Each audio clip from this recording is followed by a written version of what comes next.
नमस्कार दोस्तों यह वीडियो उन पढ़े लिखे और बुद्धिमान लोगों के लिए है जो परमात्मा गॉड अल्लाह को जानना चाहते हैं कि वह कौन है और कैसा है। फिर यह लोग बुद्धिमान होने के नाते यह भी जानना चाहते हैं कि भगवान या अल्लाह को किसने देखा है। इन चुनिंदा लोगों की एक खास बात और है कि ये प्रमाण भी देखना चाहते हैं, ये सुनी सुनाई बातों पर विश्वास नहीं करते। तो दोस्तों इस वीडियो में हम प्रमाण देंगे कि भगवान कौन है और उसको किस किसने देखा है तथा वर्तमान में वो हमें कैसे मिलेगा।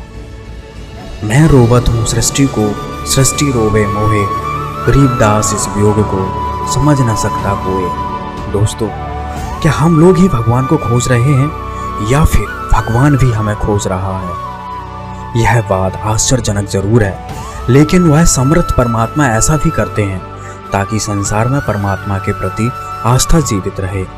इसके लिए परमात्मा अपने बच्चों को तत्व ज्ञान से परिचित कराने के लिए प्रत्येक युग में प्रकट होते हैं, जिसका समर्थन हमारे सद्ग्रंथ भी करते हैं कि वह परमात्मा प्रत्येक युग में प्रकट होकर मनुष्य की तरह एक जीवन व्यतीत करते हैं और अपनी आत्माओं को सत्य ज्ञान प्रदान करते हैं।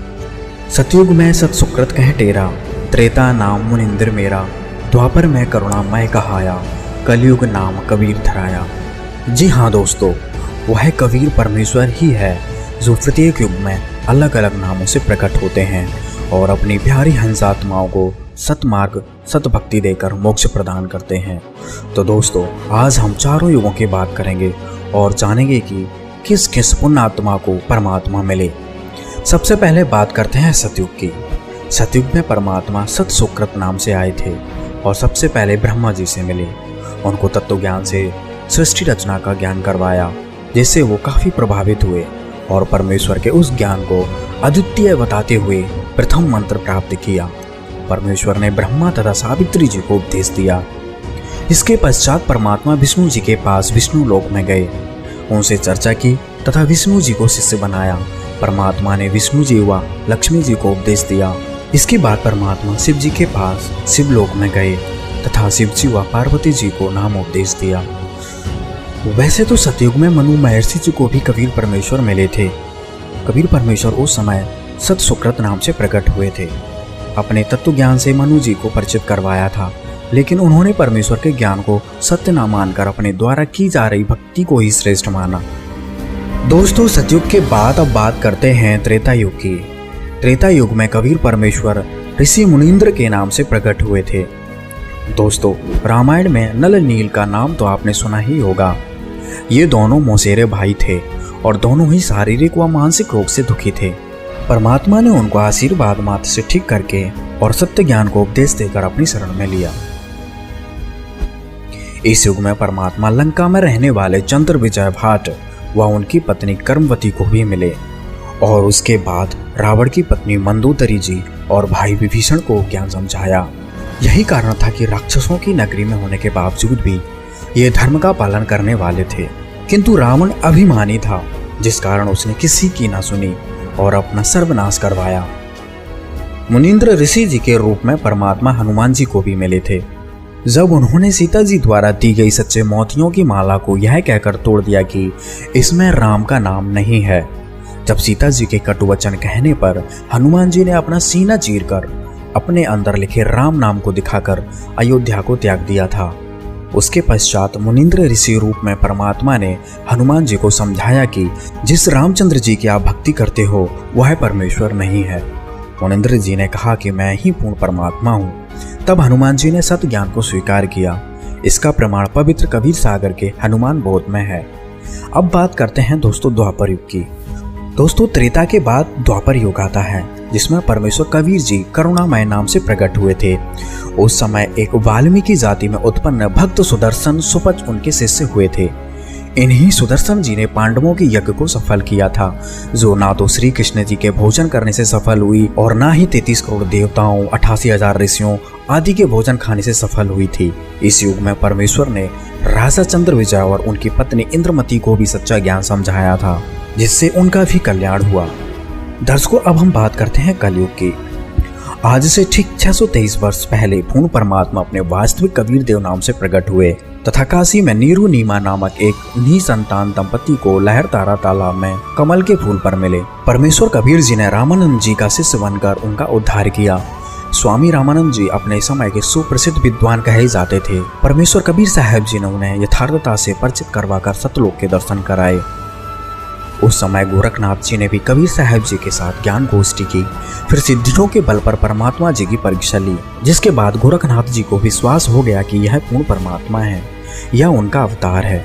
अंततः परमेश्वर कबीर जी से सतनाम लेकर भक्ति की तथा सिद्धियां प्राप्त करने वाली साधना को त्याग दिया। सिख धर्म के प्रवक्ता श्री नानक देव जी को भी पूर्ण परमात्मा कबीर साहब जी मिले।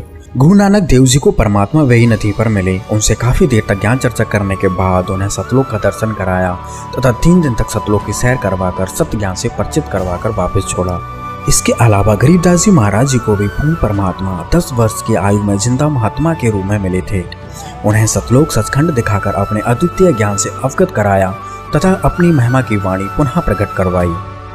बांधवगढ़ के सेठ धनी धर्मदास जी जब 68 तीर्थ की यात्रा पर निकले हुए थे, तब पूर्ण परमात्मा कबीर साहब जी जिंदा बाबा के रूप में धर्मदास जी को मथुरा में मिले और कर्म कांड में उलझे धर्मदास जी को सत्य ज्ञान सतमार्ग बताकर सद्भक्ति प्रदान की तथा सतलोक के दर्शन करवाए थे। संत दादू दयाल जी जब 7 वर्ष के थे, तब भी परमेश्वर कबीर जी सशरीर प्रकट होकर उस पुण्य आत्मा को ज्ञान समझाया और अपनी शरण में लिया और उनको भी अन्य पुण्य आत्माओं की तरह परमेश्वर कबीर जी ने 3 दिन सतलोक दिखाया। कलयुग में ही श्री मलुकदास जी साहिब को पूर्ण परमात्मा मिले तथा 2 दिन तक सतलोक दिखाया। तब तक श्री मलुकदास जी अचेत रहे। बलक बुखारे के बादशाह इब्राहिम सुल्तान अधम को कबीर परमेश्वर मिले और उनका राजपाट छुड़वाकर भक्ति प्रदान करके उनका कल्याण किया। मुसलमान धर्म के प्रवर्तक हजरत मोहम्मद जी को भी परमात्मा कबीर देव जिंदा महात्मा के रूप में मिले और उनको सतलोक लेकर गए, लेकिन उनकी रुचि वहां नहीं हुई। कुरान में लिखे कबीरन, खबीरन, कबीरा ये नाम वही संकेत करते हैं।